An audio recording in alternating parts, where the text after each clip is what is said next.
Yo mga kabusing, alam nyo ba na hindi lamang si Manny Pacquiao ang nag-iisang Pinoy na nakalaban itong dalawang legend sa Mexico na si Juan Manuel Marquez at Eric Morales sa nakaraang taong 2000. Maliban nga po kay Pacquiao, ay may isa pang Pinoy na sumubok sa lakas itong dalawang Mexican at ito nga po ang tubong Negros Occidental na si Renante Hamile.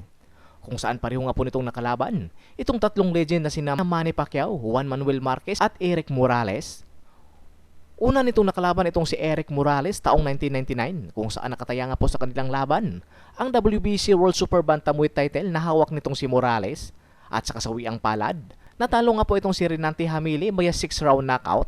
Kasunod naman itong nakalaban na itong si Manny Pacquiao kapareho ng taon kung saan natalo naman ito via second round technical knockout para sa WBC International Super Bantamweight title. At ang huli ay ito nga pong si Juan Manuel Marquez.